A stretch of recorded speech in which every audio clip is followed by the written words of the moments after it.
আচ্ছা, আজকে আমাদের লেকচার নাম্বার হচ্ছে গিয়ে আমরা 19 ধরেছি বিকজ হচ্ছে গিয়ে আমরা যে লাস্ট ক্লাস টেস্ট দিয়েছি এটাকে আমরা হচ্ছে গিয়ে একটা আচ্ছা 19 না এটা 18 হবে।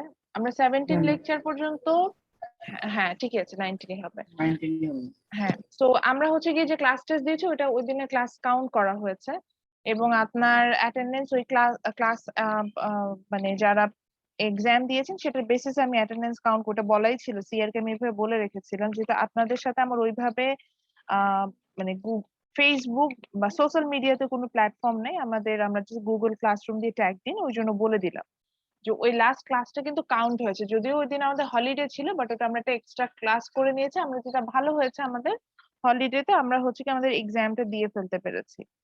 তো আমরা আজকে ফ্রি, আমরা আমাদের ইয়াতে চলে যাব।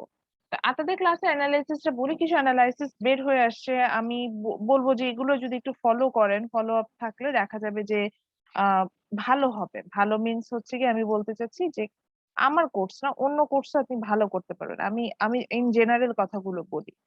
আপনাদের ক্ষেত্রে আমার অ্যানালাইসিসটা হচ্ছে কি ম্যাক্সিমাম ক্ষেত্রে আপনারা রেকর্ডিং গুলো দেখেনি হচ্ছেন গিয়ে বা ডাউনলোড, এই যে ডাউনলোড করলেও টের ইয়া করেনি হচ্ছে গিয়ে ডাউনলোড করা যায়, ডাউনলোড অপশন আমি দিয়ে রাখি, করেনি হচ্ছে পরীক্ষার আগে আগে পিছে, লাইক আমি ক্লাস টেস্ট দিলাম তার আগে পিছে এই রিলেটেড যে ক্লাসগুলো ছিল সেটার ভিডিওস গুলো একমাত্র দেখা হচ্ছে বা সেটা ডাউনলোড হচ্ছে, বা ফাইনাল এক্সাম মিটে মানে এরকম কোন একটা এক্সাম থাকলে তখন হচ্ছে কি আমরা সে ব্যাপারে খুব কনসার্ন হয়ে যাচ্ছি স্যার আলটিমেটলি রেজাল্টটা কি দাঁড়াচ্ছে।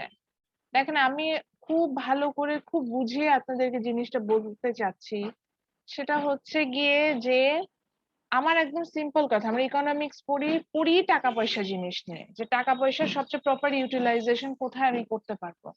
দেখেন স্যার আপনি পাবলিকে পড়েন না, ফার্স্ট অফ অল গভর্নমেন্ট আপনাকে পড়াচ্ছে না, পাবলিকে পড়তেও টাকা লাগে, ওই টাকাটা আসলে গভর্নমেন্ট সাবসিডি দেয়, আমরা তো এখন এগুলো বুঝি, গভর্নমেন্ট সাবসিডি দেয় বিধায় আমাকে টাকাটা নিজের পকেট থেকে খরচ করতে হয় না। আমি যখন জাহাঙ্গীরনগরে পড়তাম আমার বেতন মাসে ছিল হচ্ছে 10 টাকা, মানে হয়তো হল থেকে দিত 12 টাকা হচ্ছে গিয়ে হল চার্জ, মানে হলে থাকতাম আমি আনলিমিটেড ইন্টারনেট, মানে সিট ভাড়া টাড়া মিলাই রুম নিজের রুমে থাকতাম, এইসব মিলাই 12 টাকা হল চার্জ ছিল। আর যখন ফাইনাল এক্সাম দিতাম আমাদের ইয়ার ছিল তখন আমরা হিসাব করে আমি দেখতাম যে পার মান্থের টিউশন ফি ছিল হচ্ছে 10 টাকা, এবং আমি কোনো বছরই টিউশন ফি ইয়ারলি বলছি ইয়ারলি চার্জ টিউশন ফি 1000 টাকার উপরে দিই নাই। এখন কথা হচ্ছে কি তাহলে বাকি টাকাটা কোথায় আসে, আমার পিছিয়ে কিন্তু অন এন এভারেজ বছরে প্রায় 3-3.5 লাখ টাকা খরচ হয়েছে, এটা হিসাব করে বের করা ফেলা যায়। ইউনিভার্সিটি এবং ইউনিভার্সিটি হিসাবই আছে ওরকম, তখন মানে এগুলো বাজেট গুলো বের হয় তখন বের হয় কোথা থেকে আসছে এই টাকাটা, আসছে হচ্ছে আমাদের দেশের, আমরা এখন এই যে আমরা যারা ট্যাক্স দিচ্ছি সেটা একটা রিক্সাওয়ালাও হতে পারে, রিক্সাওয়ালাও ট্যাক্স দেয়, আমিও ট্যাক্স দিই, আপনিও ট্যাক্স দেন, এই ম্যাম ট্যাক্স। নয়েজ হ্যাঁ বলেন।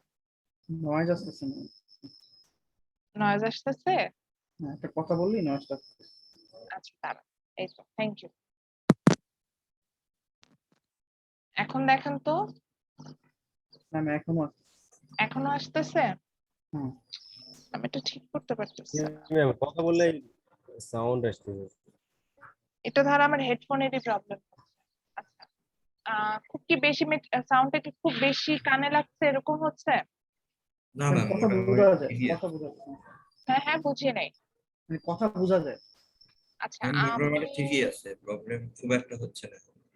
আমি হচ্ছে তারপর আমি তাহলে আরেকটা আমি আমার আরেকটা হেডফোন এখন আশেপাশে দেখছি না, আমি নেক্সট ক্লাস থেকে তাহলে ওটাতে সুইচ করব। আমারও কেন যদি ধারণা আমি কথা বলতে গেলে একটু সাউন্ড হয়, এবং এই সাউন্ডটা হয় যখনই আমি হচ্ছে কি আমার ল্যাপটপে ইয়া লাগাই। আচ্ছা একটু দেখেন তো এখন হচ্ছে কিনা।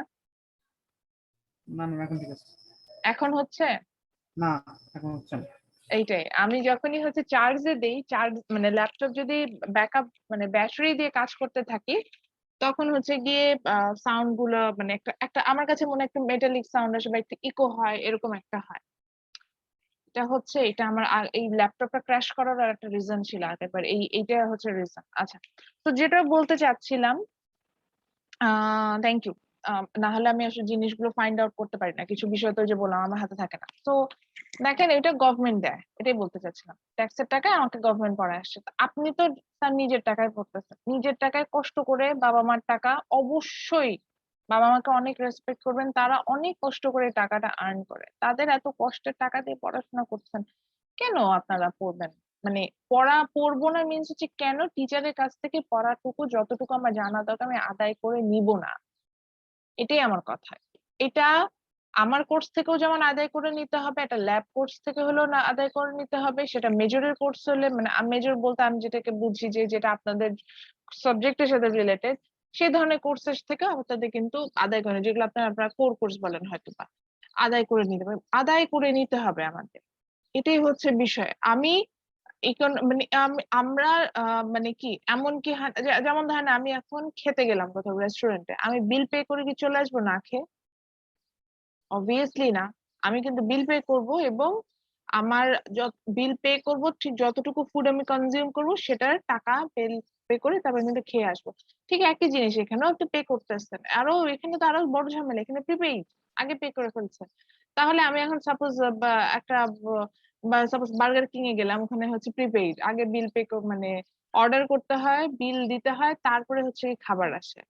তো আমি বার্গার কিং এ গেলাম, আমি বিল পে করলাম, সবকিছু করলাম, করে না খাবার না নিয়ে খাবার না খেয়ে চলে আসবো না?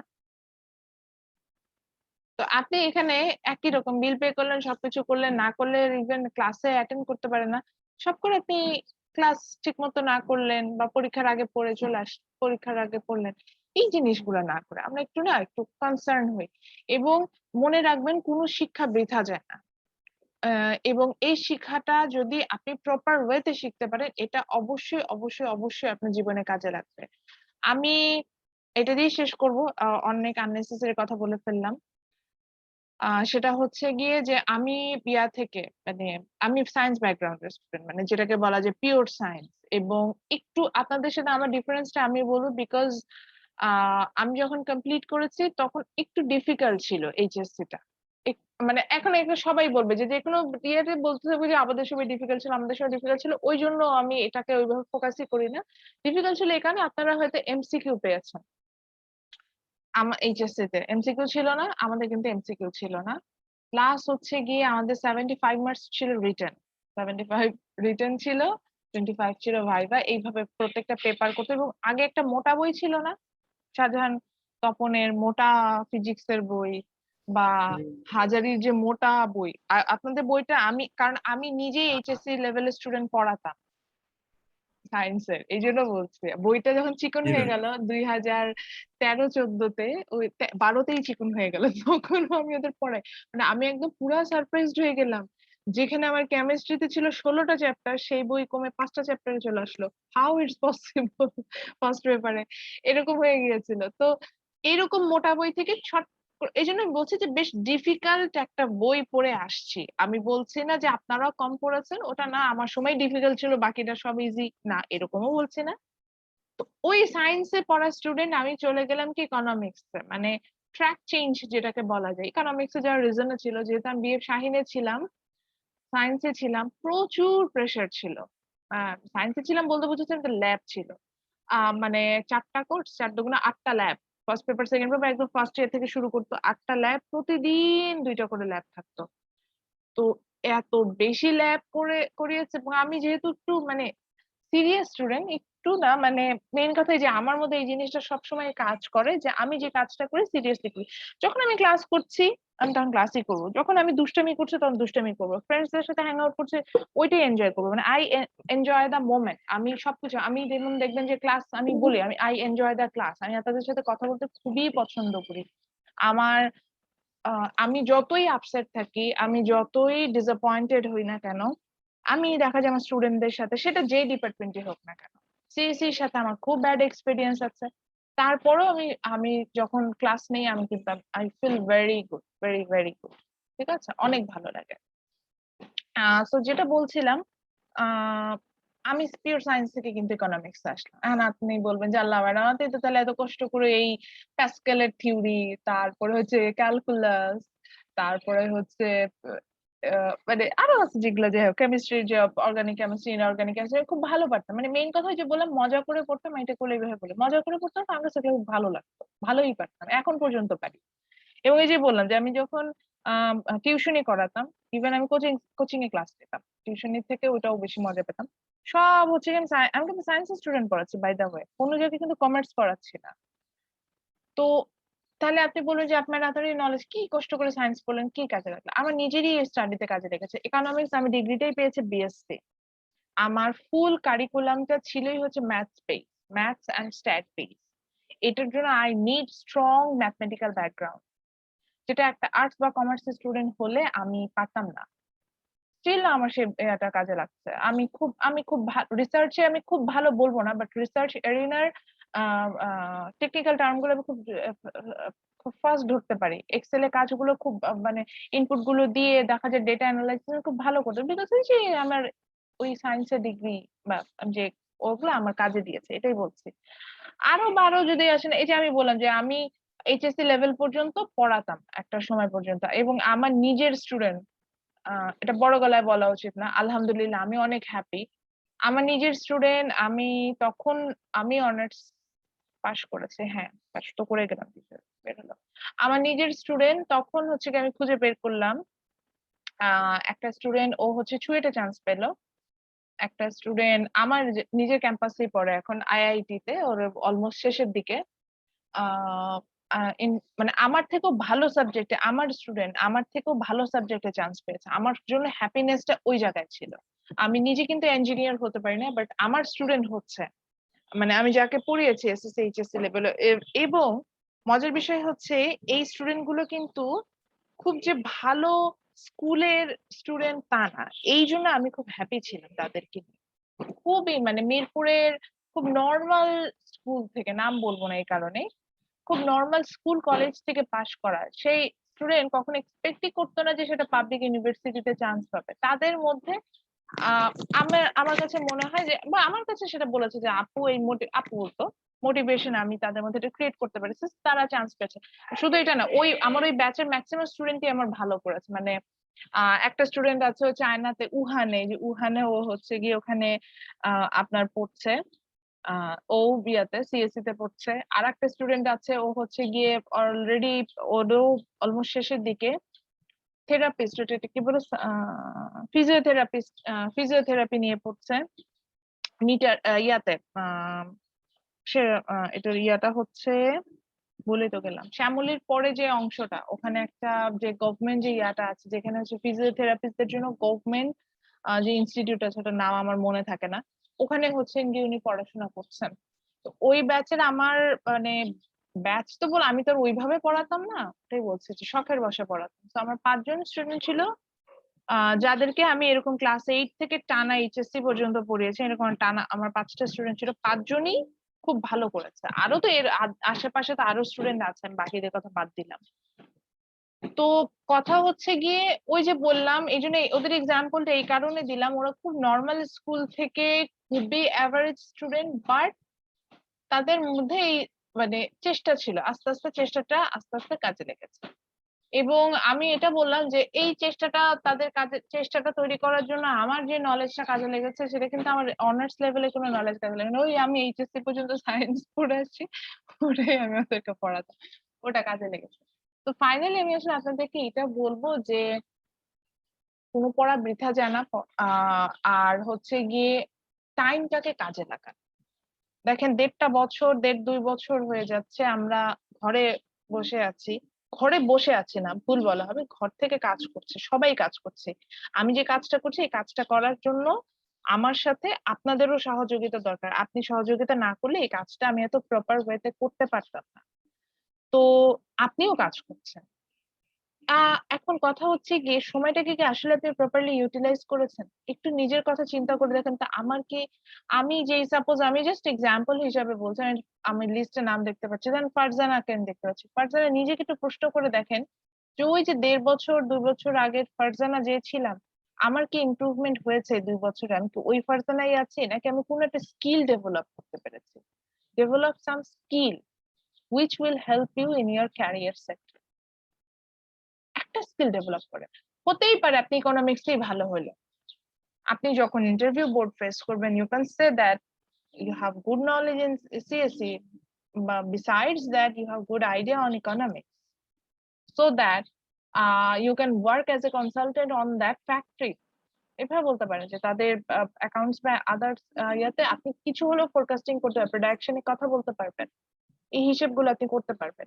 এগুলো নিয়ে কথা বললেন, দেখেন এগুলো মানে একটা একটা কিছু, যেমন আমাকে এখন যদি জিজ্ঞাসা করে, আমি কিন্তু শুধু বলি না যে I have ability on economics, আমার কিন্তু মানে টিচিং স্কিল অনেকগুলো সেক্টরে আমি ডেভেলপ করেছি। আমি এডুকেশন, আমি কারিকুলাম ভালো বুঝি, মানে অনেক কিছু আছে যা এগুলা নিয়ে কথা নাই, এগুলো ডেভেলপ করেছি। আই ডেভেলপ দোজ, মানে এগুলা একদিনে হয়নি, প্রতিদিন একটু একটু করে পড়ে পড়ে ডেভেলপ করেছে, প্রতিদিন একটু একটু প্র্যাকটিস করে ডেভেলপ। তো চেষ্টা করেন, ইনশাল্লাহ ভালো হবে, ওটাই বলছি, অনেক ভালো করবেন, সবাই ভালো করে। এবং সত্যি কথা কি, আমি খুব ভালো ফিল করি যখন আমার স্টুডেন্ট গুলো ফোন টোন দেয় মাঝে মধ্যে, বলে খুব ভালো লাগে, খুব ভালো লাগে। ইভেন আমার স্টুডেন্ট আছে, ওর একদম কিচ্ছু পারতো না, একদম বাচ্চার মুখ, বাচ্চা বাচ্চা ছিল, ও এখন দেখি খুব সুন্দর কুকিং, মানে এই এর মধ্যে ওর যেটা ডেভেলপ করেছে, সে খুব ভালো রান্না করে। ওর কুকিং বা ওর ডেকোরেশন দেখে আমি নিজেই সারপ্রাইজ হয়ে যাই, আমার নিজেরও কুকিং। আমি বিলিভ করি যে যে রাধে সে চুল বাঁধে, এই টাইপস এর বিষয়, মানে মানে যে পারে সে সব করতে পারবে। আমি যদি ক্লাসে ভালো পড়াতেও পারি, আমি সাথে হচ্ছে গিয়ে রান্নাও করতে পারবো, এরকম আমি হচ্ছে বিলিফটা আমার মধ্যে অনেকটা এরকম। আচ্ছা, একটু ওয়েট করো।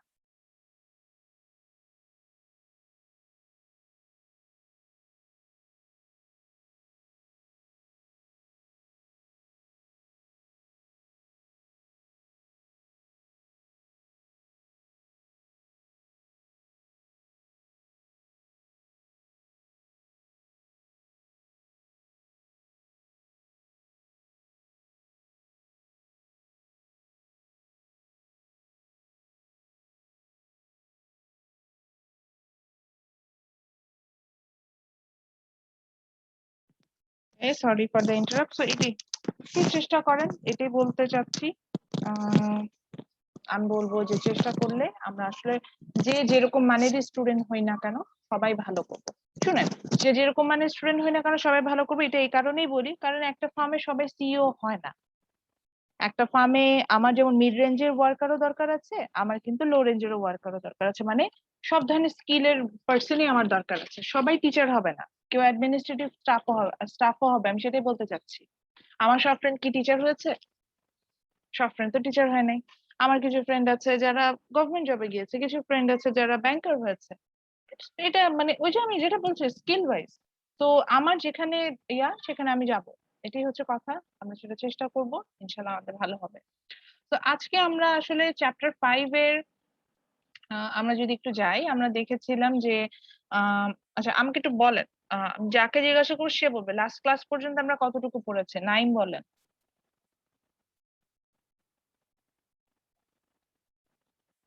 নাইম শুনতে পাচ্ছেন আমাকে? হ্যাঁ ম্যাম, শুনতে পাচ্ছে। জি বলেন, লাস্ট ক্লাস পর্যন্ত আমরা কতটুকু পড়েছি? চ্যাপ্টার 5 তো ম্যাম অবভিয়াসলি আমরা টাচ করেছি, এটা কতটুকু শেষ করেছি? ম্যাম আমরা জিডিপি গ্রোথ ক্যালকুলেশনের বিষয়গুলো আছে না, ওটা পড়ছিলাম, ম্যাথ গুলা। হুম, আমি চ্যাপ্টার 5 আপনাদের টাচ করেছি, এটা কতটুকু টাচ করেছি আমি সেটা জানতে চাই। আচ্ছা, বেসিক্যালি তাহলে ম্যাম এই ক্লাসটা আমি করি নাই, ছিলাম না আমি এই ক্লাসটাতে। আচ্ছা আমার ঠিক ওইটা আছে। ছিল লাস্ট ক্লাসটা। আচ্ছা ফামি আপনি ছিলেন, আপনি একটা দেখতে পাচ্ছি। লাস্ট ক্লাসে আমরা কতটুকু করেছি?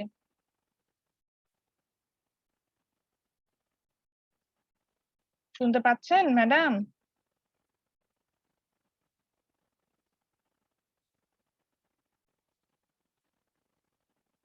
ওকে, একদম শুরুর দিকে জয়েন করেন। ফারজানা আপনি বলেন, লাস্ট ক্লাসে আমরা কতটুকু করেছি?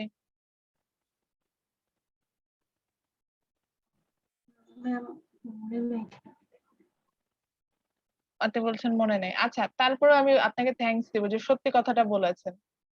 আচ্ছা আমার যতটুকু মনে পড়ছে, আচ্ছা সিআর বলতে পারবেন? ম্যাম এমপ্লয়মেন্ট আনএমপ্লয়মেন্টের ব্যাখ্যা দিছিলাম, তারপরে আনএমপ্লয়মেন্টের যে বিভিন্ন টাইপ, ওই টাইপ গুলো নিয়ে ম্যাম কথা বলেছিলেন। এবং এটাও তো মনে পড়েছে যে why unemployment is a problem, জি তাই না? হ্যাঁ। তো ম্যাডাম সবসময় সর্বশেষ হ্যাঁ বলেন বলেন বলেন। এখন একটা ম্যাথস করার কথা ছিল, আর মানে ওই ক্লাসে একটা ম্যাথস করার কথা ছিল, কিন্তু আমাদের টাইম হচ্ছিল না, এবং এটা এক্সামের দিন করার কথা ছিল, তো এক্সামের দিন আমি আর নিতে পারলাম না, সেটাই। আচ্ছা আমি এই টেবিলটা তো ব্যাখ্যা করেছি।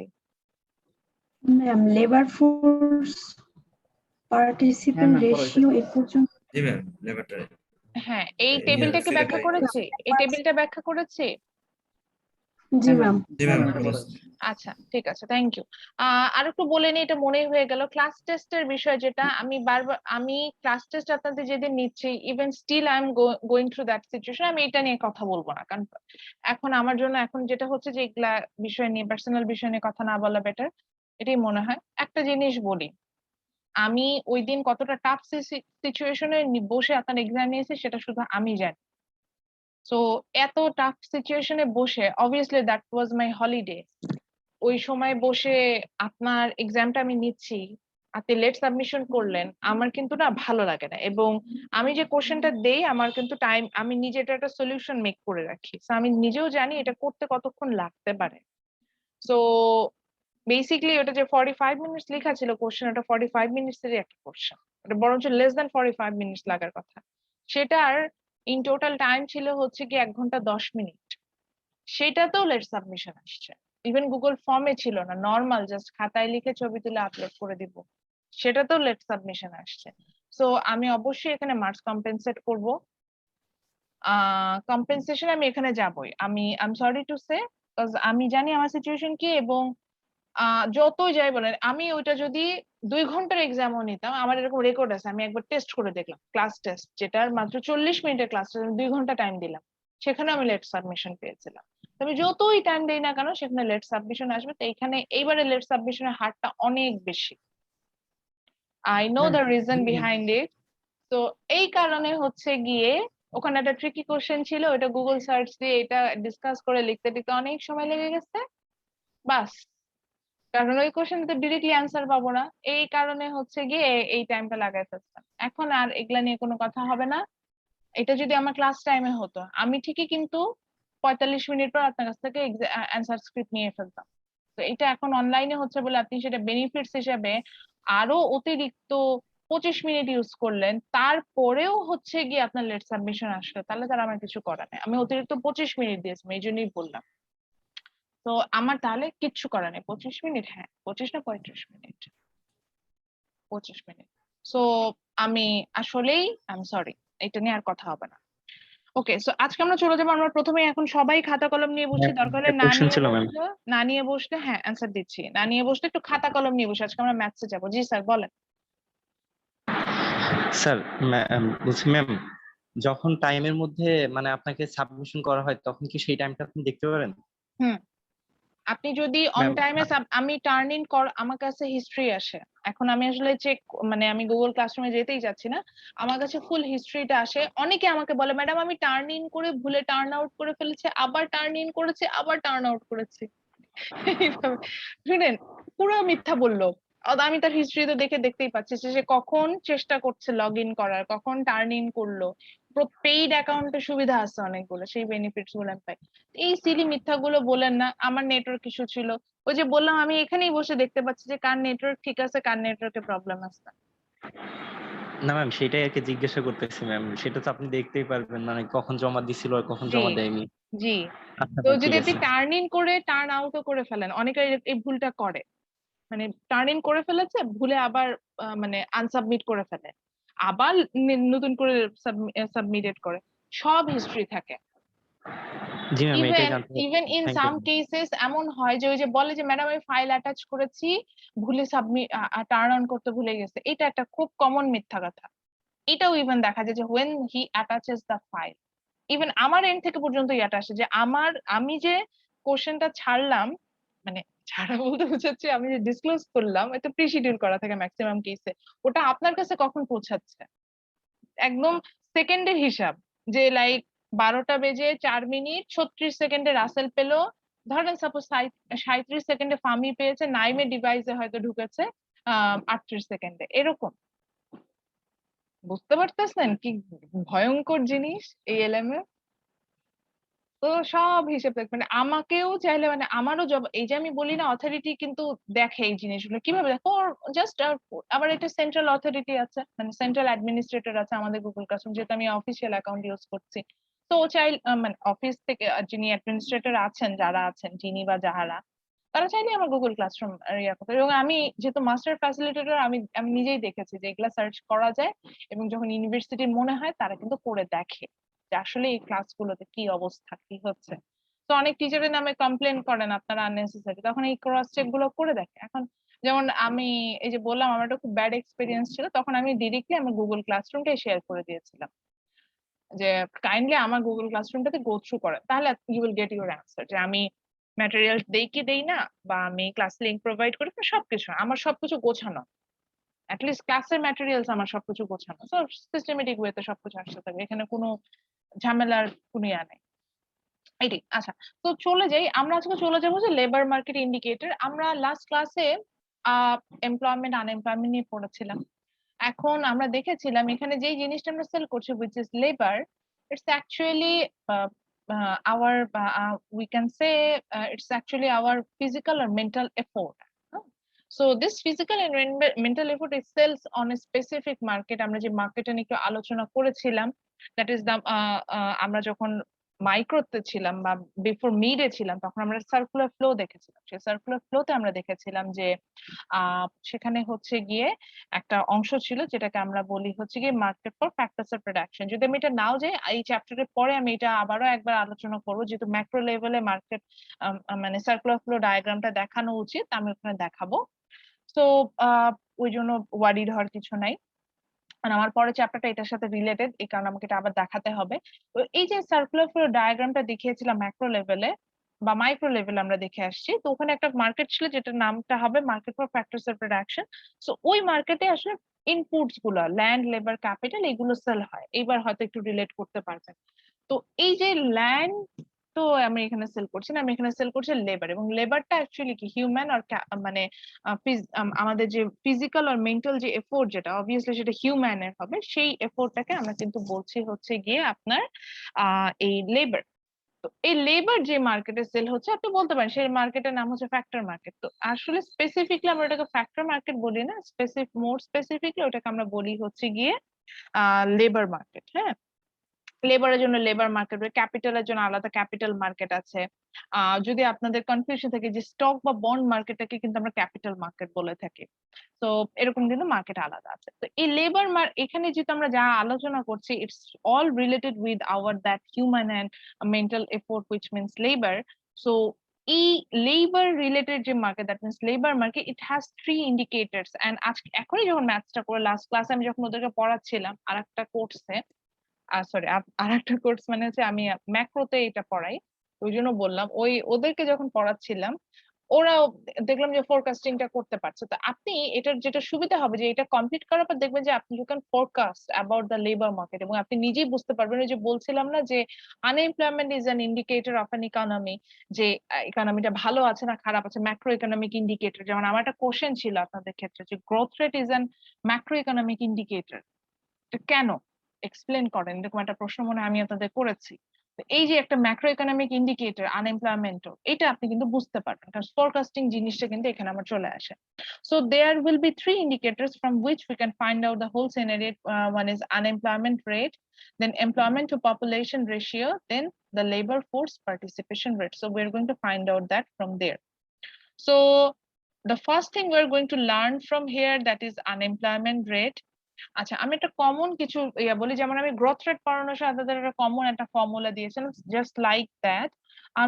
আমরা এখানে একটু মনে রাখবো যে আমরা এটা মনে রাখলে দেখবেন যে আপনার সবগুলোর ক্ষেত্রেই এই রেট বের করতে সুবিধা হবে। রেট বের করা মানেই হচ্ছে মনে রাখতে হবে যে we have to convert it on percentage, so that from there we can find out what is the total scenario on percentile sector. রেশিওতে সাধারণত আমরা পার্সেন্টেজে নেই না, কিন্তু যেহেতু আমরা বেসিক ইকোনমিক্স পড়ছি, একদমই বেসিক লেভেল, আমরা এখনো প্রো লেভেলে তো যাওয়ার প্রশ্নই আসে না। তো প্রো লেভেলে যেহেতু যাচ্ছি না, তো এইখানে যেহেতু আপনাকে বেসিক লেভেলেই পড়াচ্ছে, এই কারণে এখানে যখন রেশিওটা বের করেছে সেটা তো পার্সেন্টেজে ওরা নিয়ে গেছে, জাস্ট আপনাকে আপনার আন্ডারস্ট্যান্ডিংটাকে হাই লেভেলে, কারণ 1.2 দিয়ে আমি বুঝতে পারবো যে আসলে এটা পার্সেন্টেজে গেলে কেমন হবে বা রেশিও বেসিস এটা কি বুঝাচ্ছে, কিন্তু আপনার জন্য বুঝতে অসুবিধা। তো এখানে স্পেশালি ইকোনমিক্সে আমরা এটা যাচ্ছি। তো রেট হলে অবশ্যই আমরা এটাকে 100 দিয়ে মাল্টিপ্লাই করবো, রেশিওতে আমরা এখানে 100 দিয়ে মাল্টিপ্লাই করবো।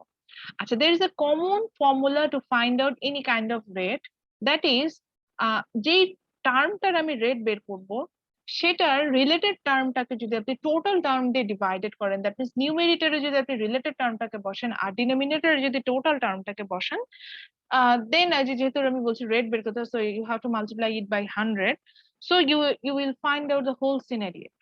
Say for example, we are trying to find out the unemployment rate.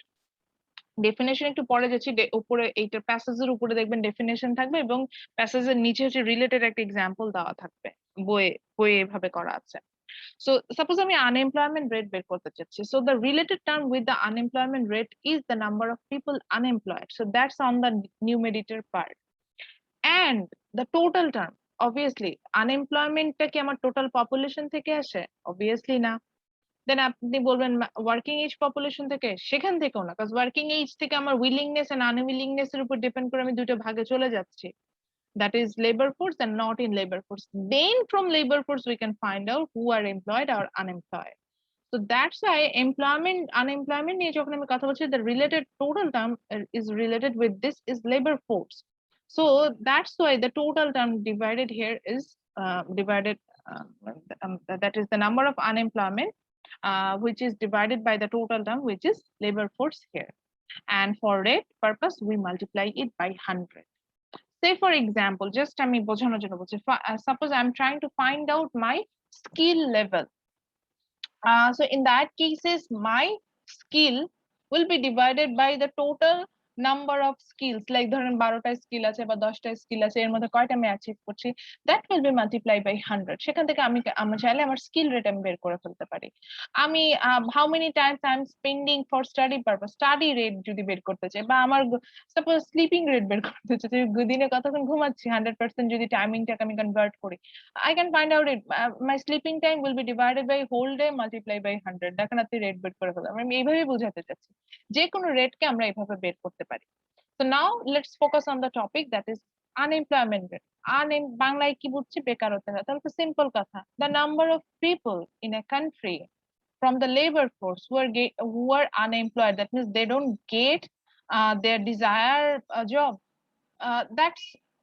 that's percentage is called unemployment rate. আমি কোনো ডেফিনেশন দেখে বললাম না, কিন্তু জাস্ট আমি আমার মতো করে বলে গেলাম। আমাকে হিসাবে কি বলছে আনএমপ্লয়মেন্ট রেট মানে কি? তাহলে একটা দেশে যে মানুষগুলো কাজ করতে চাচ্ছে কিন্তু কাজ খুঁজে পাচ্ছে না, সেই পার্সেন্টেজটাকে আমি আনএমপ্লয়মেন্ট রেট বলবো। এই কথাটাই বইয়ে লিখেছে, দেখেন লিখেছে unemployment rate, the amount of unemployment is an indicator of extent to in which people who wants job cannot find them. The unemployment rate is the percentage of people in the labor force who are unemployed. দেখেন আমি যে কথাটা বললাম সেটাই just এখানে ওদের মতো করে লিখেছে। এখন আপনি বলেন যে ম্যাডাম আপনি যে কথাটা বলেন এরকম আমি যদি নিজের ভাষায় লিখি আপনি আমাকে মার্কস দিবেন? আপনাকে আরো বেশি মার্কস দিব আমি সেক্ষেত্রে। এই ককবাধা ডেফিনেশনটা না লিখে নিজের ভাষায় ডেফিনেশনটা লেখেন, বিলিভ মি আপনি মানে মুখস্থ মানে মেমোরাইজেশনের থেকে এখানে বেশি মার্কস পাবেন। আই থিংক এই জিনিসটা আপনি অ্যাটলিস্ট এখন বুঝেন। ওকে, দেন আসি হচ্ছে গিয়ে employment two population ratio, same thing again আমরা ডেফিনেশন ফর্মুলাটা আগে একটু ফোকাস করি। আচ্ছা ফর্মুলাটা লিখে ফেলি, একটু টাইম দিচ্ছি যেহেতু আমি খাতা কলম নিয়ে বসতে বলেছি। আনএমপ্লয়মেন্ট রেটের ফর্মুলাটা একটু লিখি। আচ্ছা আমি একটু চার্জে দিলাম কারণ আমার ল্যাপটপে চার্জ নাই, তো এখন একটু হয়তো সাউন্ড একটু প্রবলেম হবে, আমার ল্যাপটপ একদম ব্যাটারি ডিক্লাইন করছে।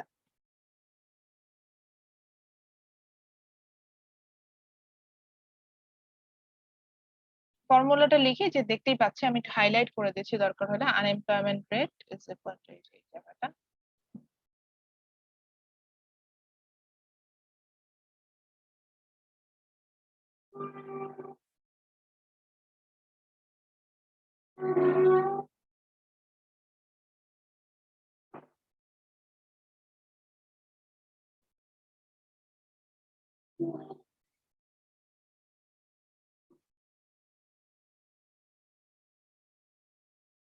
আচ্ছা এরপর আমরা যে টার্মটা যে ইন্ডিকেটরটা নিয়ে কাজ করব, that is employment two population ratio.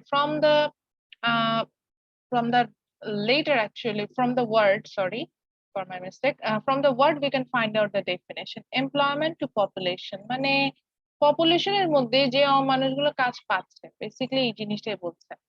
Okay, so ডেফিনেশনটা তাহলে এরকম ভাবে আসা উচিত, the number of people or the percentage of people from the total population who are getting job, that's it.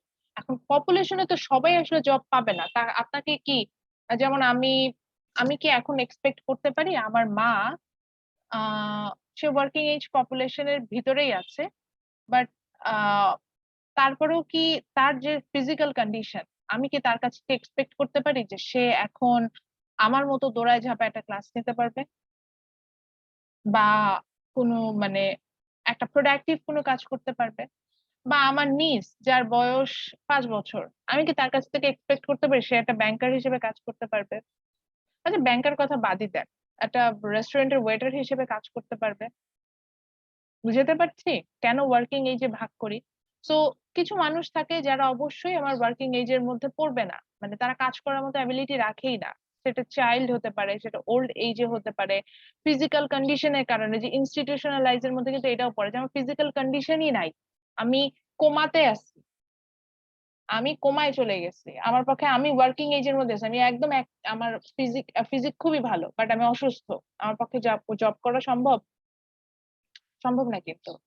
তো দেখেন এইভাবে ভাগ করে আমরা দুইটা ভাগে পাই, ওয়ার্কিং এজ পপুলেশন আর who are not in the working age population, that means for some reason they are young or old or institutionalised, that's it. তো তাহলে আমরা বলতে যাচ্ছি ওই ওয়ার্কিং এজ পপুলেশনের মধ্যে যে মানুষগুলো জব পাচ্ছে, that's the employment to population ratio. The definition is like this: the employment to population ratio is the percentage of people from the working age who are getting the job. Okay, so same thing again, the formula memorize করার কিছুই দরকার নাই, related term will be divided by total term then multiply by 100। এখানে related আমরা দেখেই বুঝতে পারছি এখানে employment হচ্ছে related term, so the number of people employed এটাকে আমরা কি দিয়ে ডিভাইড করব, যেহেতু এটার সাথে রিলেটেড টার্ম মানে টোটাল রিলেটেড টার্মটা কি আসা উচিত, আপনার কাছে মনেই হতে পারে যে লেবার ফোর্স, না এখানে কিন্তু অলরেডি পপুলেশনের কথা বলে দিচ্ছে, তো পপুলেশনের পুরোটা তো আমার আসলে লেবার ফোর্সে আসবে না, পপুলেশনের একটা পোর্শন লেবার ফোর্স আসবে, সেটা কোনটা, সেটা হচ্ছে যারা ওয়ার্কিং এজ এর ভিতরে থাকে। তো এই জন্যই কিন্তু এখানে আমরা এটাকে ডিভাইডেড করলাম ওয়ার্কিং এজ পপুলেশন দিয়ে, then thing is multiply by 100। So same thing, আবার ফর্মুলাটা লেখেন, ফর্মুলাটা লিখতেই হবে লিখতেই হবে লিখতেই হবে, লিখাচ্ছি মানে বুঝতেই পারছেন একটা জরুরি বিধায় লিখাচ্ছি, আননেসেসারি কোনো কিছু লেখাই না আমি।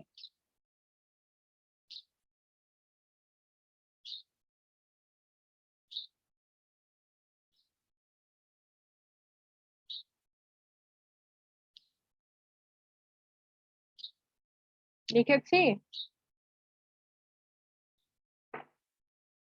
ফর্মুলাটা কি লেখা হয়েছে? না ম্যাম জি ম্যাম, এখনো ডান। ঠিক আছে, আর 30 সেকেন্ড টাইম দিচ্ছি, লিখেন।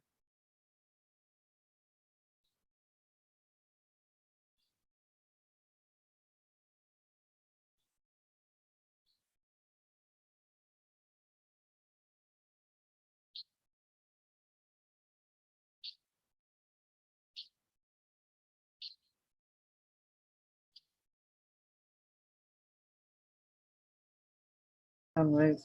Okay, so the next one we're going to find out, that is the labor force participation rate, which is like আমি ডেফিনেশন থেকে বুঝতে পারছি যে আমি আসলে কতটুকু পার্টিসিপেট করতে চাই লেবার ফোর্সে, এটারও কিন্তু একটা ইনফরমেশন বের করা দরকার আছে।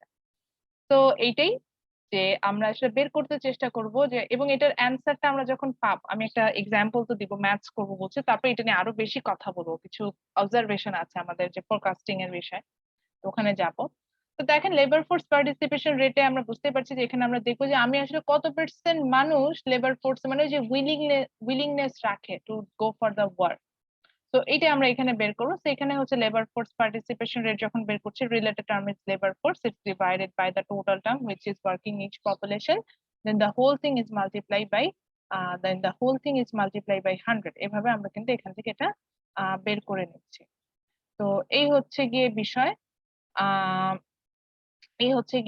তো ফর্মুলাটা আমরা লিখে ফেলি এবং লিখতে লিখতে সেকেন্ড পেজে চলে যাই, বিকজ আমরা হচ্ছে গিয়ে এখন একটা ম্যাথস করব। ফর্মুলাটা লেখেন, labor force participation rate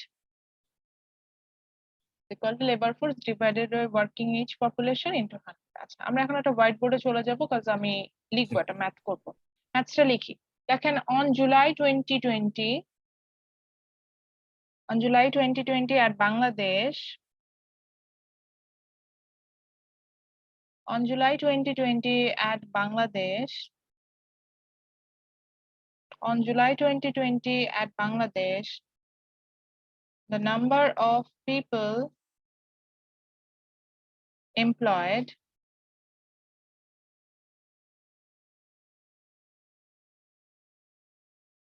on July 2020 at Bangladesh the number of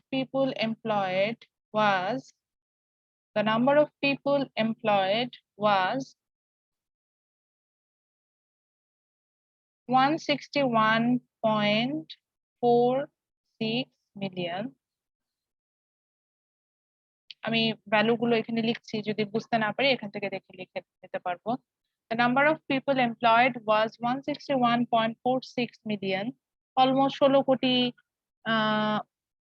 16 কোটি 100 এটা হিসাব পারি না মিলিয়ন বিলিয়নে ভুলাই ফেলি 16 কোটি সামথিং পিপল আমরা বুঝতে পারছি যে এমপ্লয়েড ছিল এটা বলতে চাচ্ছি number of people employed was 161.46 million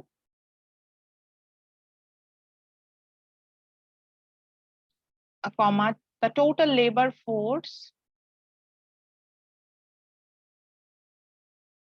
the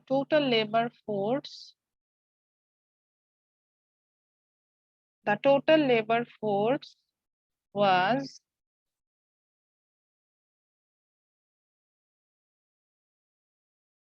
201.21 million.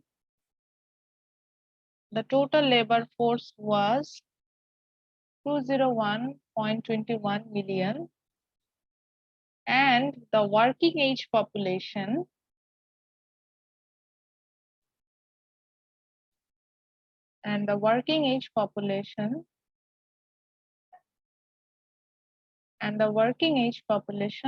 was 212.78 million.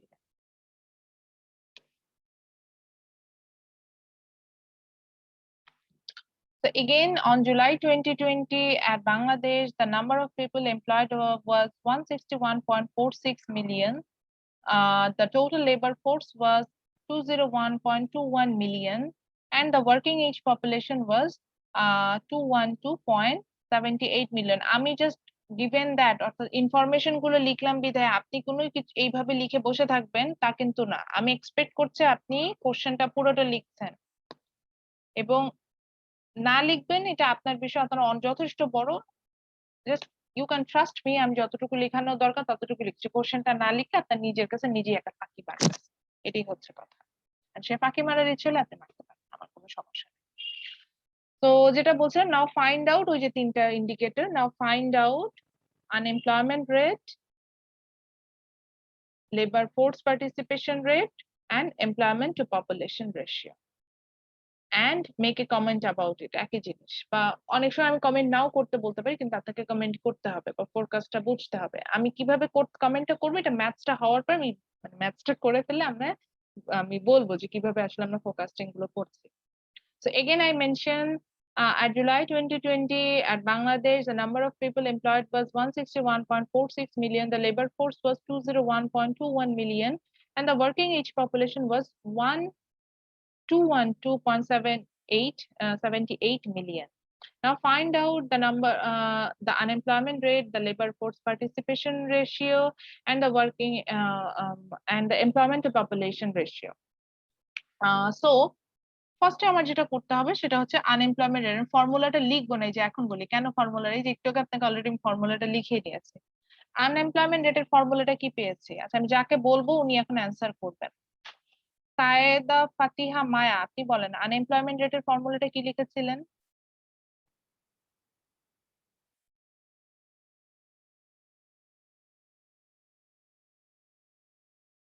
Sayeda ফাতিহা মায়া আপনি কি আছেন ক্লাসে আদৌ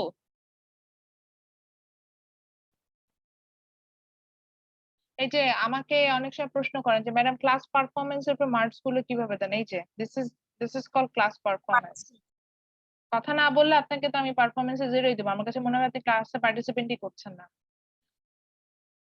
রাসেল রহমান তো কথা শুনলামই। মাহবুব আলম আছেন?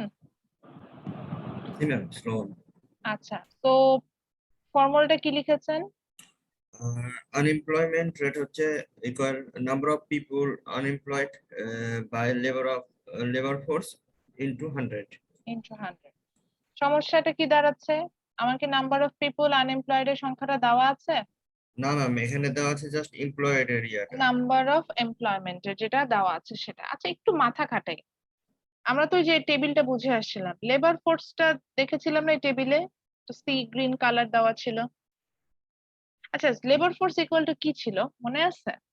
Labor force equal to number of people employed plus number of people unemployed. Okay, thank you Mahbub, that's a great answer. So আমরা already, আমি যে শর্টকাটে লিখছি, লেবার ফোর্সটা যদি আমাদের মনে থাকে, আমরা দেখেছিলাম যে লেবার ফোর্সে ছিল এরকমই যে এমপ্লয়েড আর আনএমপ্লয়েড এই দুটাকে যোগ করলে আমরা কি পাচ্ছি, ইউএম দিয়ে ইএম দিয়ে আমি এমপ্লয়েড বুঝেছি আর ইউএম দিয়ে হচ্ছে আনএমপ্লয়েড বুঝাচ্ছি। তো এই দুটাকে আমরা যোগ করলে কি লেবার ফোর্স পাচ্ছিলাম না? আমাদের বইয়ে যে একটা টেবিল দেয়া ছিল যেটাতে আমরা বুঝতে চেষ্টা করছিলাম। তো তাই যদি হয়, অলরেডি দেখেন এখানে আমার নাম্বার অফ পিপল এমপ্লয়েড এর সংখ্যা দেওয়া আছে, লেবার ফোর্স এর সংখ্যাও Labor দেওয়া force আছে। দেওয়া আছে। জি ম্যাম, তাহলে আমি যদি লেবার ফোর্স থেকে এমপ্লয়েড এর সংখ্যাটা কি করি, মাইনাস। মাইনাস করি, তাহলে নাম্বার অফ পিপল আনএমপ্লয়েড বের হয়ে আসার কথা না? জি ম্যাম। যে ইনফরমেশনটা কি আমার দরকার আনএমপ্লয়মেন্ট রেট বের করতে, ঠিক কি না ফামি? রিপিট করেন তো ম্যাম এখানে। হ্যাঁ, আচ্ছা, আমি আমি একটু বইই দেখাই দিই, এটা বেটার হয়। তো আমাদের বইয়ে আমরা যখন হচ্ছে একটা টেবিল দেখেছিলাম, যে টেবিলটা দিয়ে আমরা লেবার মার্কেটটাকে কত ভাগে ভাগ করছিলাম এটা বোঝার জন্য আমাদের টেবিলটা খুব হেল্প করেছিল। ওখানে আমরা দেখেছিলাম যে লেবার ফোর্সকে দুটো ভাগে ভাগ করি আমরা এখানে। একটা হচ্ছে গিয়ে এই যে দেখতেই পাচ্ছেন এমপ্লয়মেন্ট, আর একটা হচ্ছে আনএমপ্লয়মেন্ট। তো আমি এটাই বললাম, তাহলে লেবার ফোর্সকে যদি ভাগ করে এই দুটো অংশ বের হয় না?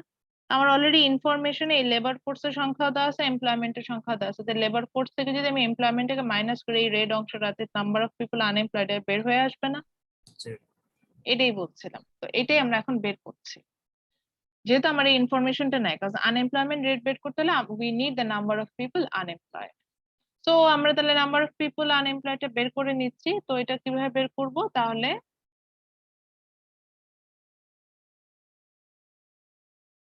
এটা বের করার জন্য আমরা যেটা করব যে লেবার ফোর্স থেকে জিনিসটাকে মাইনাস করব। So labour force is 212.201.212 minus 161.46 million.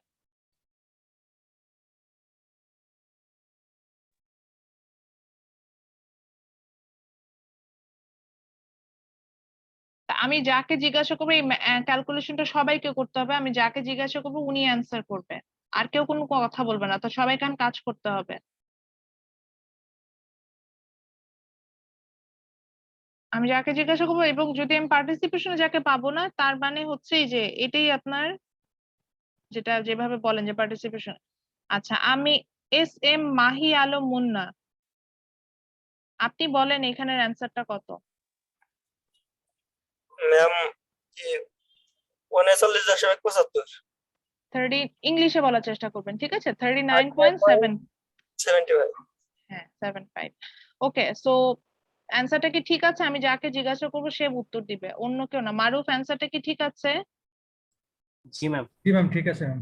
Okay, so অ্যান্সারটা হচ্ছে মিলিয়নটাকে এম আই দিয়ে শর্টকাটে লেখা যায়। আমি সব জায়গায় মিলিয়ন মিলিয়ন লিখছি, আপনার যদি অসুবিধা হয় আপনি এম আই দিয়ে লিখে রাখতে পারেন শর্টকাটে।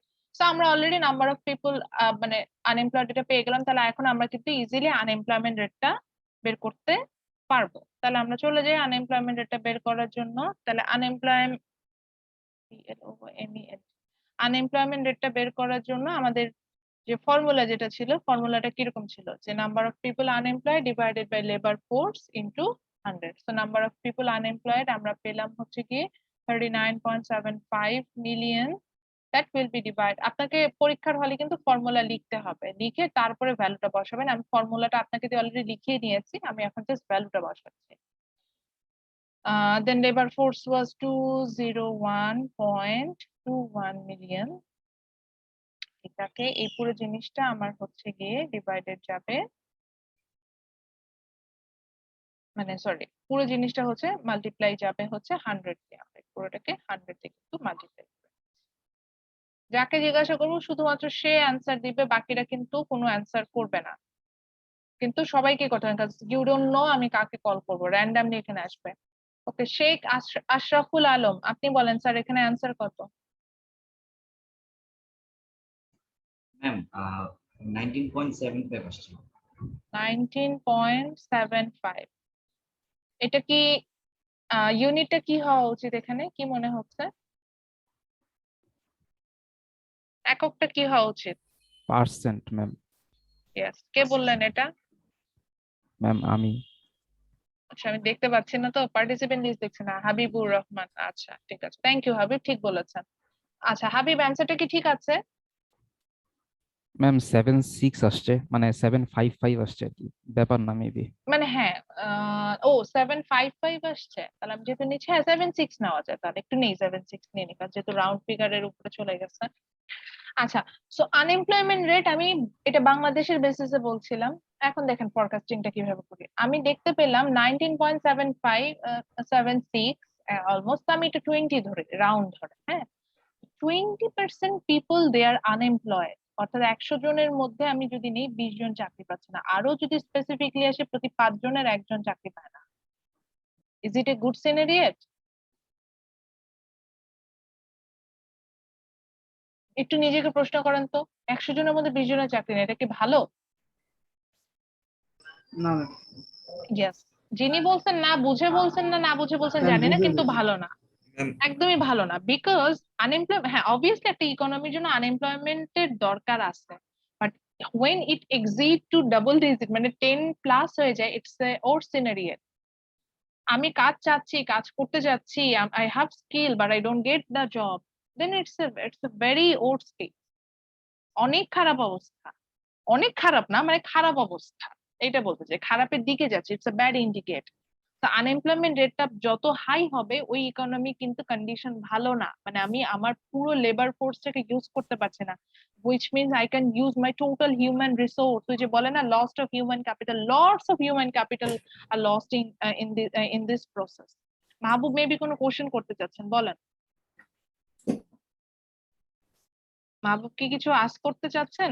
জি না ম্যাম, ওটা আচ্ছা, বলছিলাম যে ম্যাম যদি 8 বা 10 এর নিচে থাকে তাহলে এটা ভালো 10 এর নিচে থাকলে আমরা এটাকে তখন খারাপ মানে নেগেটিভ, মানে খুব যে খারাপ সিনারি এটা চিন্তা করি না, তখন মনে করি যে ঠিক আছে আনএমপ্লয়মেন্ট রেটটা তো 4% থাকা তো নর্মাল একটা ইকোনমিতে।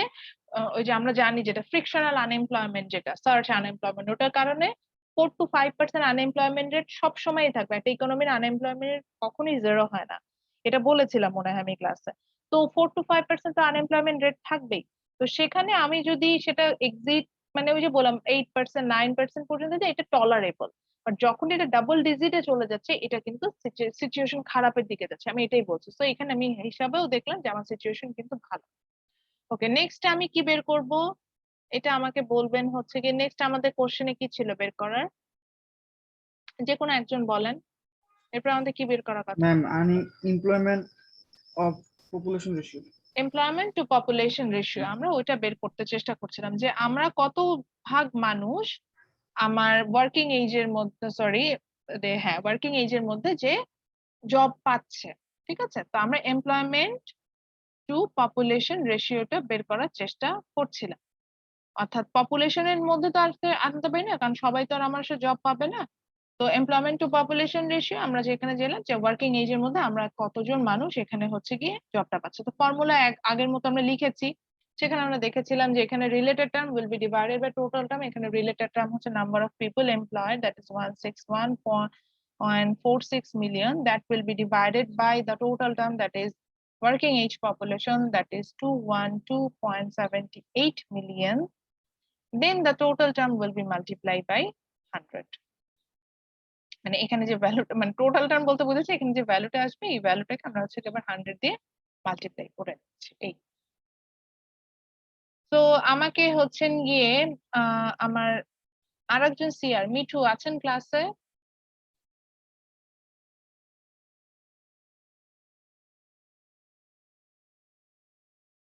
মিঠু ক্লাস এনে মিঠুকে একবার দেখেছি। আচ্ছা, সুমাইয়া আক্তার, আপনি বলেন এটার অ্যান্সার কত ম্যাডাম?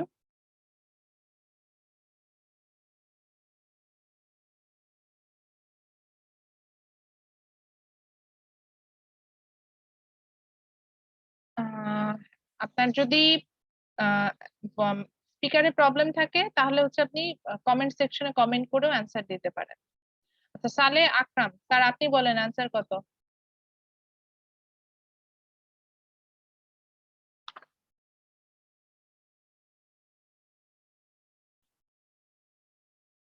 সালেও কি আমাকে শুনতে পাচ্ছেন না?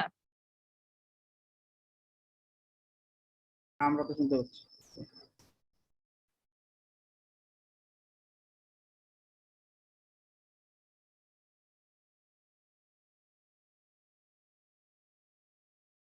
আচ্ছা, মারুফ হোসেন, আপনি বলেন। একবার যদি আপনি রিপ্লাই দিয়েছেন, তারপর মারুফের কাছে। 75.88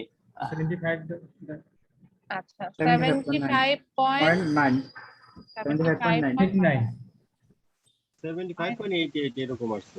আচ্ছা, ঠিক আছে। আচ্ছা, 9ই ধরি, হ্যাঁ, একটু বোঝার সুবিধা হবে আমাদের। এইগুলো একটু টলারেবল, মানে পয়েন্টের পরে আমরা এটাকে করতে পারি। এখানে এটার জন্য আপনাকে মার্কস আমি কাটবো না, ফাইনালে কথাও বলছি, মানে এইখানে কনসিডারেবল। ওকে, এইখানে এখন দেখি তো employment two population ratio means আমার মানে এই যে ওয়ার্কিং এজ পপুলেশনের মধ্যে কত পার্সেন্ট মানুষ আসলে কাজ পাচ্ছে। এটা আমি দেখলাম হচ্ছে 75 পয়েন্ট সামথিং, এরকম একটা অ্যান্সার আমি এখানে দেখতে পাচ্ছি, which is a good ratio. দেখেন এটার মানেটা কি, যদি 75 ও ধরি, তার মানে হচ্ছে প্রতি 4 জনের মধ্যে 3 জনই কাজ পাচ্ছে ওয়ার্কিং এজ পপুলেশনের মধ্যে, তাই না? তাহলে কিন্তু মানে এখন কিন্তু মনে হচ্ছে না যে খারাপ। আমি যখন টোটাল পপুলেশন মানে ওয়ার্কিং এজের সাথে কম্পেয়ার করে দেখছি, তখন কিন্তু আমি দেখতে পাচ্ছি সিচুয়েশন ভালো। এখন লাস্টলি যেটা দিয়ে আসলে বুঝতে পারবো সিচুয়েশন আসলেই ভালো কি ভালো না, এবং এটা একটা মজার indicator, that is labour force participation rate. ওইটা দেখবো, দেখার পর আপনাদের কিছু কনফিউশন আমার ধারণা অ্যারাইজ হয়েছে, সেগুলোর অ্যান্সার দিব এবং ইয়াটাতে আসবো। আচ্ছা, লাস্ট যে জিনিসটা আমরা এখানে বের করছি সেটা হচ্ছে লেবার ফোর্স পার্টিসিপেশন রেট।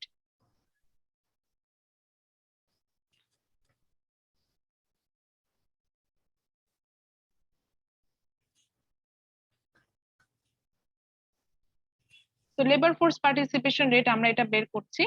তো এই লেবার ফোর্স পার্টিসিপেশন রেট যখন বের করি, এটার আমার ফর্মুলাটা এরকম যে লেবার ফোর্স মানে will be divided by working age into 100। আমি বলেই দিলাম।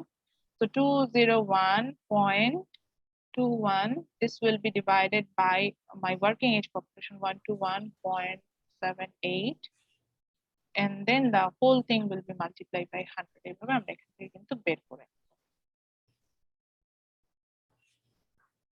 এটাকে বের করব।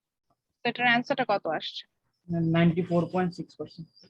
94.6%, which is a very good indicator। আচ্ছা, এবার আসি, দেখেন এখন 3টার অ্যান্সার পেয়েছি আমি। এখান থেকে আমি বাংলাদেশের ফোরকাস্ট করছি। এখন প্রথমে দেখলাম জুলাইয়ে গত বছর যখন শুরু হচ্ছে 2020, আমার আনএমপ্লয়মেন্ট রেটটা আসলেই বেশ হাই, যেটা 20% রিচ করে যাচ্ছে। কিন্তু গুড ইন্ডিকেটর গুলো আমরা কি দেখতে পাচ্ছি? গুড ইন্ডিকেটরস গুলো দেখি। গুড ইন্ডিকেটরস গুলো দেখতে মানে গুড বলতে বোঝাচ্ছি যে এটা যে ব্যাড ইন্ডিকেটরস তা না, মানে আমি বুঝাচ্ছি গুড সাইন গুলো যেটা, সেটা হচ্ছে গিয়ে এমপ্লয়মেন্ট টু পপুলেশন রেশিও। অর্থাৎ আমি দেখতে পাচ্ছি, কিন্তু যখন আমি টোটাল পপুলেশনের সাথে আমি যখন কম্পেয়ার করে দেখছি, আমি দেখতে পাচ্ছি সেখানে কিন্তু আবার মানুষের কাজ পাওয়ার প্রবণতাটা বেশি। অর্থাৎ সেটা যে কোনো ধরনেরই হোক না কেন, কাজ কিন্তু মানুষ পাচ্ছে। এবং সেটা রিজনিংটা বলি, এই রিজনিংটা হচ্ছে গিয়ে we have the willingness to do the job, that means labor force participation। আমি লেবার ফোর্সে যে জয়েন করতে যে পার্টিসিপেট করাটার ইন্টারেস্টই আমার অনেক বেশি, which is 94.6%, which is a very high number। বুঝতে পারছি না? মানে এখানে কিন্তু এই লেভেলটা বেশ হাই, বেশ উপরের দিকে। তো এখানে তো ভ্যালুটাই আমার অনেক বেশি। এই কারণে কিন্তু আমি এই জিনিসটা দেখতে পাচ্ছি। এবং বাংলাদেশে আমি যে ডেটাটা দিয়েছি, অলমোস্ট বাংলাদেশের ডেটাটা কাছাকাছি। এবং বাংলাদেশে কিন্তু এরকমই হয়, বাংলাদেশে দেখা যায় যে আনএমপ্লয়মেন্ট রেটটা আনটলারেবল এখনো সিচুয়েশনে যায় নাই, বিকজ বাংলাদেশে লেবার ফোর্স পার্টিসিপেশন রেট অনেক বেশি। অর্থাৎ আমাদের কাজ করতে যাওয়ার প্রবণতাটা অনেক বেশি। এটা রিজনিং ও বলে দিতে পারি। রিজনিংটা হচ্ছে কি, আমাদের দেশে সোশ্যাল সিকিউরিটি বলে কিছু নাই। আমি যদি ইউএস বা ইউরোপিয়ান ইউনিয়ন বা যেগুলাকে আমরা লিভিং স্ট্যান্ডার্ড হাই এই ধরনের কোনো কান্ট্রিতে যাই, সেখানে আমার সিটিজেনশিপ থাকলে আমি কিছু ইন্স্যুরেন্সের আন্ডারে চলে আসবো, যেগুলোকে সোশ্যাল সিকিউরিটি বলে থাকে। সেই ইন্স্যুরেন্সের আন্ডারে তারা ফুড পায়, ক্লোথ পায় না, ফুড পায়, শেল্টার পায়, হেলথ কেয়ার পায়, এডুকেশন পায়, এগুলো সব ফ্রি। তো আমি যখন এগুলো সব ফ্রি পাচ্ছি, ইভেন আমি যদি আনএমপ্লয়েড হই, সেখানে আমাকে গভর্নমেন্ট থেকে কিছু সাবসিডি দেওয়া হয়, মানে কিছু সাপোর্ট দেওয়া হয়, আমি কিছু ভাতা পাবো। তাহলে আসলে আমার কাজ করার প্রবণতা তো কমেই যাবে।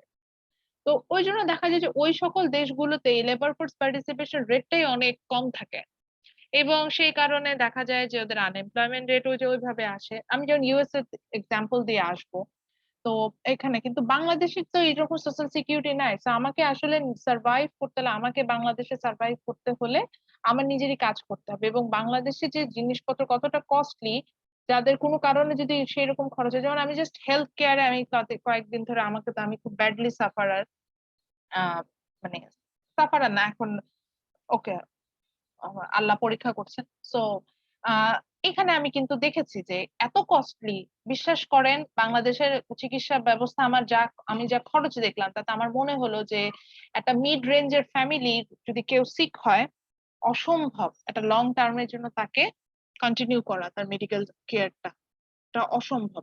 আমার ফাইন্ডিংস এটাই বলে, আমার আম্মুর জন্য যেভাবে খরচ হচ্ছে, আল্লাহ না করুক এইভাবে যদি চলতে থাকে, একটা সিচুয়েশনে আমরা যে আসলে সার্ভাইভ করতে পারবো না, আমাদের পক্ষে এভাবে সাপোর্ট দেওয়া সম্ভব না। আমার আইসিইউ তে রাখতে হচ্ছে, আইসিইউ তে পার ডে উইথ মেডিসিন আম্মুর খরচ যাচ্ছে 40-42 হাজার টাকা খরচ আসে, এবং এটা মিড রেঞ্জের হসপিটালে রাখা হয়েছে।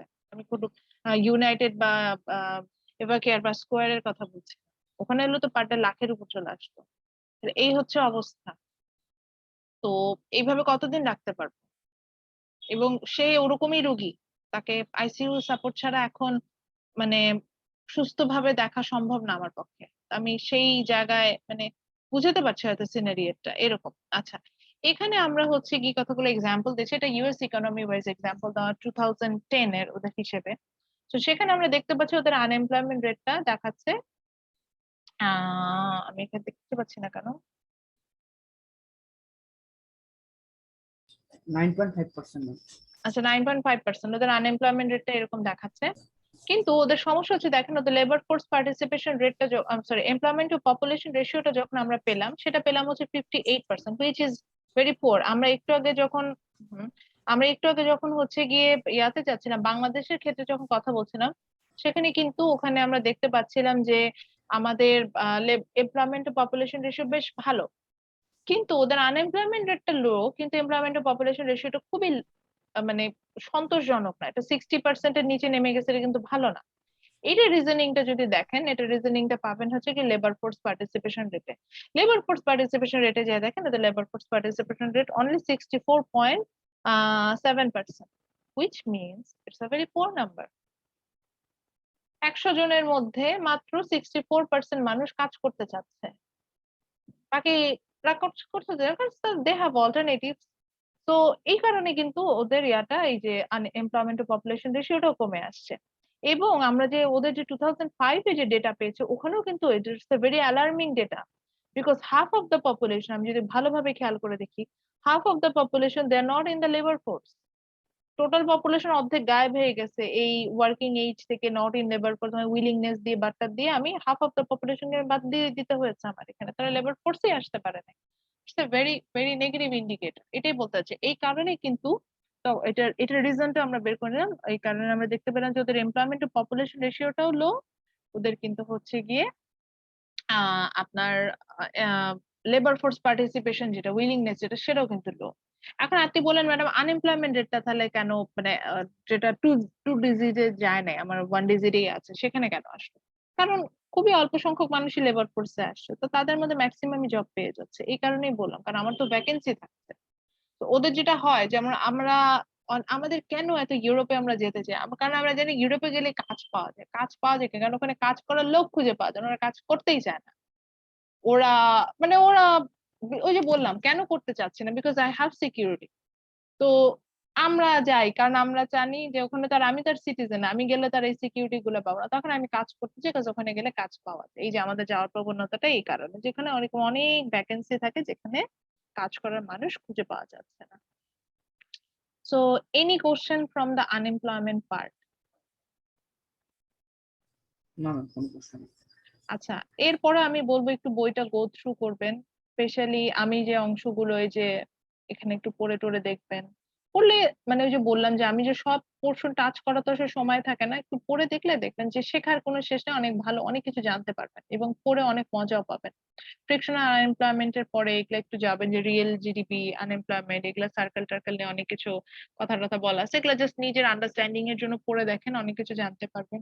এবং অনেক সময় আমরা কিছু কগনিটিভ লেভেল থেকে কোশ্চেন করি, হায়ার অর্ডার লার্নিং যেটাকে বলে, যে আপনার আন্ডারস্ট্যান্ডিং কতটুকু বের করার চেষ্টা করি, তো সেই কোশ্চেন গুলো সাধারণত কিন্তু এই যে একটু গো থ্রু করলে দেখা যাবে যে ওখান থেকে আপনি কিন্তু আইডিয়াস গুলো ক্লিয়ার হবে এবং আপনি কিন্তু এই ধরনের কোশ্চেন অ্যান্সার করতে পারবেন। স্পেশালি আমরা এমসিকিউ গুলো ওই ধরনের করে থাকি, তো লার্নিং গুলো বাড়ানোর জন্য আপনি এটা করতে পারেন।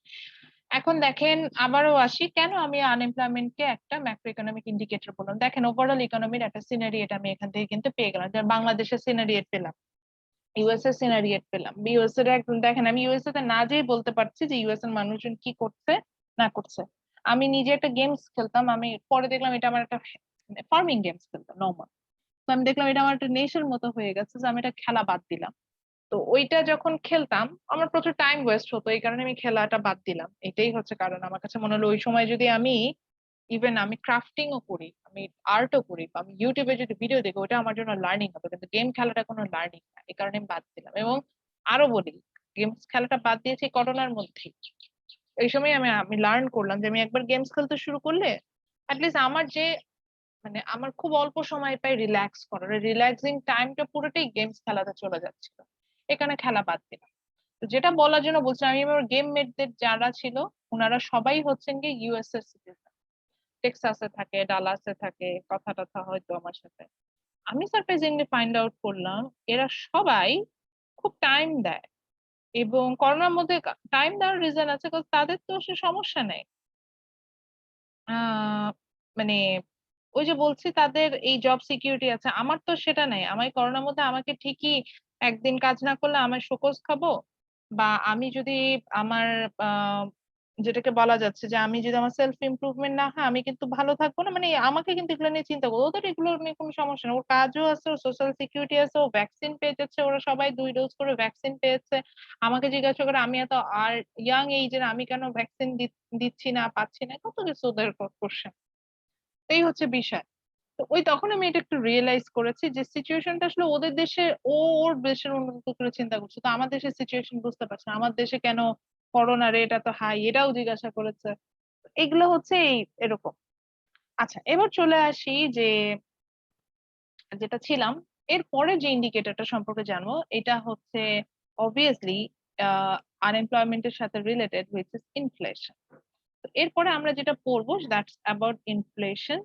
এবং ইনফ্লেশন আমরা যেটা হয় যে ইনফ্লেশনে আমরা যেটা পড়ে থাকি এখানে হচ্ছে কি আমরা যেটা জানতে পারি সেটা হচ্ছে যে, আমাকে কি শুনছেন সবাই? জি ম্যাম। জি ম্যাম। জি ম্যাম। ইনফ্লেশন ডেফিনেশনটা যদি একটু জানতে চান, ইনফ্লেশন আমরা খুব কথায় কথায় এই জিনিসটা ইউজ করে থাকি যে ইনফ্লেশন হ্যান, ইনফ্লেশন ত্যান, এরকম ইউজ করি। ইনফ্লেশনটা বেসিকলি ইনফ্লেশন শুধু হচ্ছে গিয়ে, হ্যাঁ বলেন। মানে মুদ্রাস্ফীতি না, মানে হ্যাঁ মূল্যস্ফীতি। হ্যাঁ, মূল্যস্ফীতি, মূল্যস্ফীতি, মুদ্রাস্ফীতি, যে কোনোটা আপনি বলতে পারেন। তো ইনফ্লেশন অ্যাকচুয়ালি, ইনফ্লেশন মিনস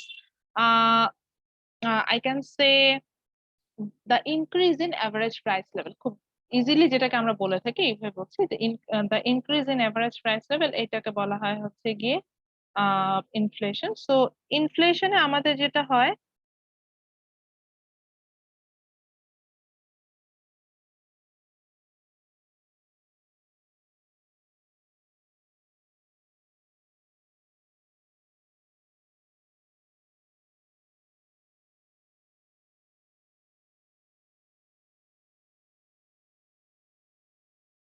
আচ্ছা আমি জাস্ট আজান দিচ্ছিল এই জন্য একটু চুপ করেছিলাম।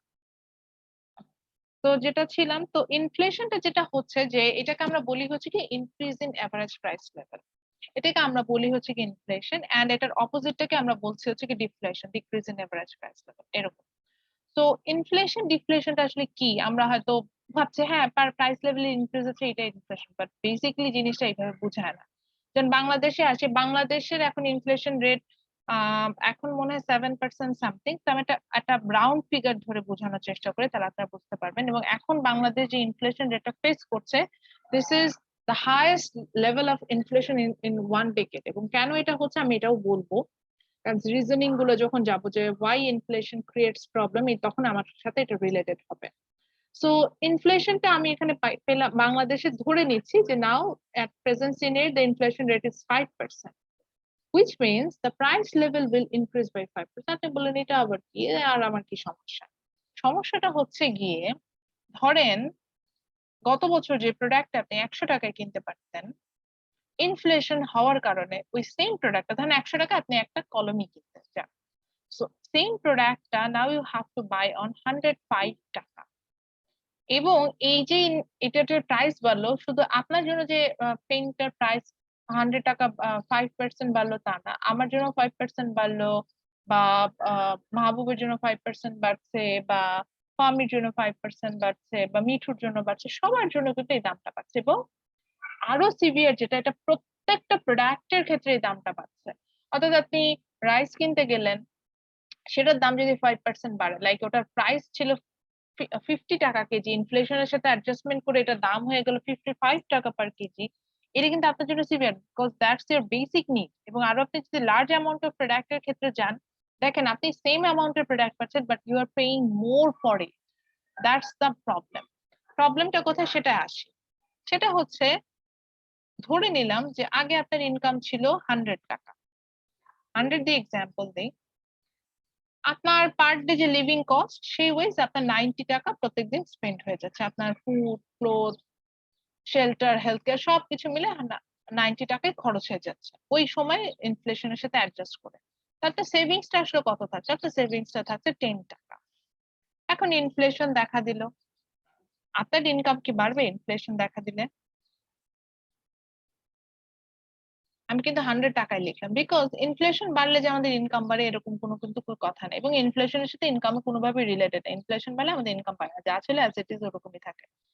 বাট আমার তো খরচ বেড়ে গেছে, কারণ কি প্রাইস লেভেল বেড়েছে। সো প্রত্যেকটা প্রোডাক্ট কিনতে আমার কি করতে হচ্ছে, I have to spend more to buy same amount of product. So আমি ধরে নিলাম যে এখন আমার ওই একই লিভিং স্ট্যান্ডার্ড মেনটেন করার জন্য আমার 95 টাকা খরচ করতে হচ্ছে পার ডে। তাহলে আমার সেভিংস এখন কত থাকছে? মাত্র 5 টাকা, মাত্র 5 টাকা সেভিংস করছে। এখন আপনি বলেন ম্যাডাম ইনফ্লেশন রেট যদি আরো বাড়ে, আমার তো ইনকাম সেম থাকবে, আমার তো খরচ বাড়তে থাকবে, এবং একটা সময় এইভাবে করতে করতে আমরা ডিসসেভিংস এ চলে যাব, মানে আমার ইনকামের থেকে আমার এক্সপেন্ডিচার বেড়ে যাবে। বলবেন যে ম্যাডাম এই সময় আমরা সাপোর্ট দেখি হবে, ওই সময় আমরা আমাদের অ্যাসেট থেকে সাপোর্ট বা আমাদের ওয়েলথ যেটা থাকে সেটা থেকে সাপোর্ট, সেভিংস যেটা থাকে আমি মিন করছি ওটা। করোনা কালীন সময় এটা অনেক হয়েছে, আমি এক্সাম্পল গুলোতে আসবো, সেটা হয়। তো এইটাই বোঝানোর চেষ্টা করছি যে ইনফ্লেশনটা আসলে এরকমই একটা ভয়ানক জিনিস, যেখানে আমরা দেখতে পাবো যে ইনফ্লেশনটা যখন দেখা দিচ্ছে, I am getting the same amount of product but I am paying more, which indicates which indicates my income is just same like before, but my savings falls, my social my living standard falls, or like I can say when my savings fall, আমি save করতে পারছি না, তার মানে কিন্তু আমি কোনো investment বা নতুন করে কোনো কিছুর তৈরি করার কথা মানে ওই ধরনের চিন্তাই আমার আসবে না, কারণ আমি তো অলরেডি ডিসসেভিংস এ চলে গিয়েছি। আমি নেগেটিভ একটা একটা অলরেডি একটা ফল্ট টাইপের সিচুয়েশনের মধ্যে আছি, আমি ডিসসেভিংস এর মধ্যে চলে যাচ্ছি। তো আমার কিন্তু সব জায়গাতে আমি একটা ফল্টি সিচুয়েশনে পড়ে যাবো, আমি এটাই বোঝানোর চেষ্টা করছিলাম। তো আমি ভালো নাই, তো আমি কোনোভাবেই ভালো নাই, তো এই ভালো নাই সিচুয়েশনটা কিন্তু তখন আর ওভারকাম করা যায় না। আমি কি বুঝাতে পারতেছি ইনফ্লেশনের প্রবলেমটা কোথায়? তো এই যে বাংলাদেশে এখন বলছে যে লাস্ট 10 ইয়ার্স এর মধ্যে সবচেয়ে হাইয়েস্ট ইনফ্লেশন রেটটা আমরা ফেস করছি, আমরা মনে হয় একটু হলেও বুঝতে পারি। বাজারে গেলে দেখবেন যে প্রচুর প্রোডাক্টের অনেক দাম, আমি আসলেই অনেক দাম বলবো। আমি আলহামদুলিল্লাহ, আমি সবসময় এটা ফিল করি যে আল্লাহ অনেক ভালো রেখেছেন আমাকে। কিন্তু এই যে আমি এখনই বলছিলাম যে হেলথ কেয়ার সেক্টরে আমাদের যে পরিমাণ স্পেন্ড করতে হচ্ছে, আমি নিজে লাস্ট মান্থে এটা ফেস করে, যে মান্থ শেষ বলে বলছি, লাস্ট মান্থ অগস্ট মাসে আমি আমার লাইফে ফার্স্ট টাইম দেখেছি যে আমার I have to spend a handsome amount for my family expenditure because আমার ফ্যামিলি সাপোর্ট করতে পারছে না। এই ইনফ্লেশনের মধ্যে এই ফ্যামিলি এক্সপেন্ডিচার, হেলথ কেয়ার, আরো অনেক আদার্স অনেক খরচ আছে। আমি রিজনিংটার সাথে সাথে আমার কাছে যেটা মনে হলো যে আরে ফুড কস্টিং এই আমাদের যে পরিমাণ খরচ যাচ্ছে, এটা তো ইনফ্লেশন, মানে সবকিছুর দাম বেশি। সো সাপোজ যে ডক্টর ভিজিট আমার আগে স্পেন্ড করতে হতো 500 টাকা, সেটা যদি 5% বাড়ে আমার এটার দাম হয়ে যাচ্ছে ধরেন 600 টাকা। আমার মেডিসিনের দাম সে হারে বাড়ছে, আমার চালের দাম বাড়ছে, ভেজিটেবলের দাম বাড়ছে, তেল লবণ যা আছে সবকিছুর দাম বাড়ছে। আমার তো ইনকাম বাড়ছে না, ইনকাম তো কনস্ট্যান্ট থাকছে। তো আমি কি ভালো আছি? ভালো নাই কিন্তু। এই সিনারিওটাই কিন্তু বাংলাদেশ এখন ফেস করছে। সো নেক্সট ক্লাসে ইনফ্লেশন নিয়ে আমরা আরো বেশি পড়বো। ইনফ্লেশন দেখবেন যে খুবই ইম্পর্টেন্ট ইন্ডিকেটর। এই যখনই দেখবেন যে কোনো একটা ওই যে টক শো গুলো হয়, ইকোনমিস্ট যে কোনো ভার্সিটি এসে দুইটা ইন্ডিকেটর নিয়ে কথা বলে, একটা গ্রোথ রেট আর একটা হচ্ছে ইনফ্লেশন। বলবে ইনফ্লেশন হাই, এই জন্য আমরা ভালো নাই, হ্যান নাই তেন নাই, আর নাহলে বলবে গ্রোথ রেট কমে যাচ্ছে এই জন্য ভালো নাই, হ্যান নাই তেন নাই। এটা হচ্ছে কমন কথা বাংলাদেশের টক শো গুলোর। আই হোপ আজকের পর থেকে আপনি বুঝতে পারবেন যে ইনফ্লেশন যদি 5% বলে হোয়াটস অ্যাকচুয়ালি মিনস। আই থিঙ্ক আপনারা আজকে থেকে এটা ফাইন্ড আউট করতে পারবেন। ওকে, সো আজকে আমরা এতটুকুই পড়বো। নেক্সট ক্লাসে আমরা হচ্ছে ইনফ্লেশন ক্যালকুলেশন করা শিখবো এবং we are going to find out why inflation is a problem. এটা আমরা একটু ফাইন্ড আউট করা শিখবো। এটাই হচ্ছে বিষয়। So, এখন অ্যাটেন্ডেন্সটা নিব, তারপরে ক্লাসটা শেষ করবো। And if you have any question from today's class, you can ask me. Ma'am আজকে যে কোশ্চেনটা লেখাইলেন হ্যাঁ, ও কি জমা দেওয়া লাগবে? না না না, এটা সাবমিট করতে হবে না, বাট আমি বলতে পারি যে এখান থেকে এক্সামে থাকতে পারে।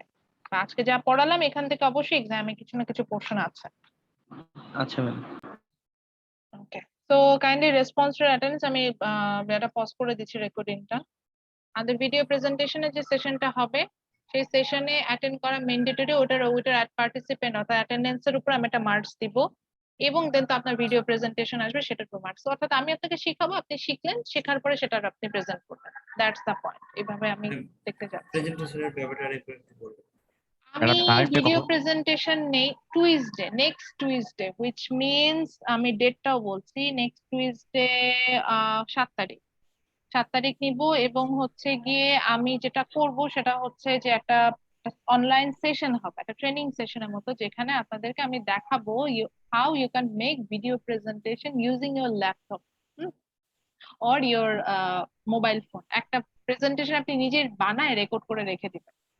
এটার জন্য দুটো টুলস এর ব্যবহার শেখাবো, জুমটাও দেখাবো, কিন্তু এখানে আমি মেইনলি ফোকাস করবো হচ্ছে কি প্রেইজির উপরে। প্রেইজি ফ্রি ভার্সনটা দিয়ে কিভাবে আপনি সুন্দর একটা ভিডিও প্রেজেন্টেশন বানাতে পারবেন এবং বানিয়ে আপনি আমাকে প্রেজেন্ট করতে পারবেন সেটা শেখাবো। এবং আরো যদি আসি, এটা শেখানোর রিজনিংটা আছে।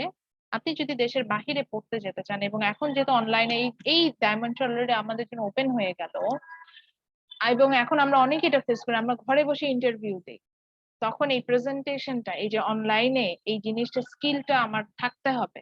আমি যদি না পারি তাহলে তো হবে না। তো আমার অ্যাজ এ টিচার আমার দায়িত্ব হচ্ছে আপনাকে এটা শেখানো, সেটাই আমি শেখানোর চেষ্টা করবো।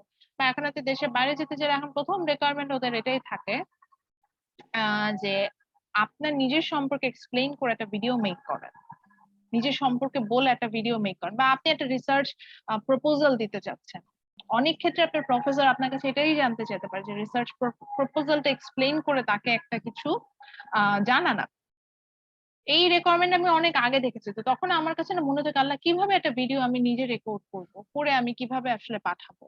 তা এখন অনেক এরকম ফ্রি টুলস আছে যেগুলো আমরা ইউজ করে এই ধরনের ভিডিও প্রেজেন্টেশন যে কোনো জায়গায় যে কোনো সময় নিজের কনভেনিয়েন্ট টাইমে মেক করে আমরা হচ্ছে কি প্রেজেন্ট করতে পারি।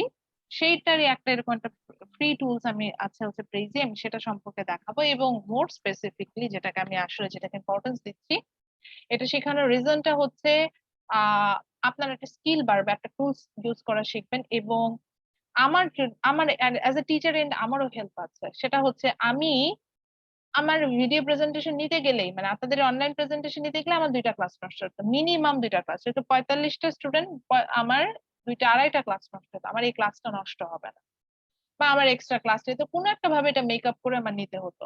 আপনি আপনার মতো করে সুন্দর মতো টপিক সিলেক্ট করে ভিডিও প্রেজেন্টেশন বানায় আমাকে পাঠাবেন। আমি এটা কনভেনিয়েন্ট টাইম দিব, 1 উইকের মতো টাইম দিব। আপনার যখন যেদিন ভালো লাগে সেদিন বানাবেন। বানায় যদি দেখেন ভিডিও প্রেজেন্টেশনটা ভালো হয় না, আবার রিটেক করতে পারবেন, রিশুট করতে পারবেন, যেটাকে বলা যায় মেক করতে পারবেন, করে যেটা সবচেয়ে বেস্ট হবে সেটা দেন। অনলাইনে যদি আমি নিতে থাকতাম তাহলে কিন্তু আপনার কিন্তু বেস্টটা দেওয়ার জায়গা নেই, একবার দিলেন পচা হলো শেষ। কিন্তু এই সুযোগ কিন্তু এখানেই সেই সুযোগ আছে, আপনি চাইলেই বারবার জিনিসটাকে নিজেকে ইমপ্রুভ করে একটা ভালো কিছু আমাকে সাবমিট করতে পারেন। তো এটা Ma'am, নতুন।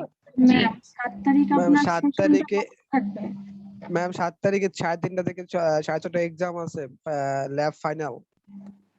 আমি বলেছি 7টার সময়, সন্ধ্যা 7টায়, জি ম্যাম। 7টা থেকে 8টা। এবং এটা মানে ওখানে আপনাকে কোনো কাজ করতে হবে না, আপনি শুধু একটা সেশন অ্যাটেন্ড করবেন, ওকে ম্যাম। শিখবেন। জাস্ট আপনি সেশনটা দেখবেন, শিখবেন। হয়তো ওখানে আপনার মোবাইল ফোনটা ইউজ করতে বলবো, তো মোবাইল যে কোনো একটা ডিভাইস দিয়ে তো জয়েন করবেন, সেই ডিভাইস দিয়ে আপনি আমার সাথে সাথে প্র্যাকটিস করবেন, এইটুকুই হচ্ছে আপনার কাজ ওখানে। দেখবেন যে আপনি শিখে গেছেন জিনিসটা।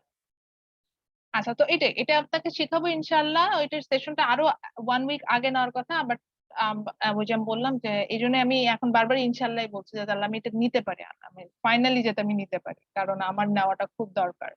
তো ইনশাল্লাহ আমরা এটা করবো। ঠিক আছে, তাহলে ভালো থাকবেন। ইনশাল্লাহ নেক্সট ক্লাসে, মানডে ক্লাসে তো দেখাবে, আমি ওখানে ফাইনাল ইয়া দিব, জুম লিঙ্ক টিঙ্ক গুলো আপনাদের সাথে শেয়ার করে দিব। ওটাকে যেটা বলে যে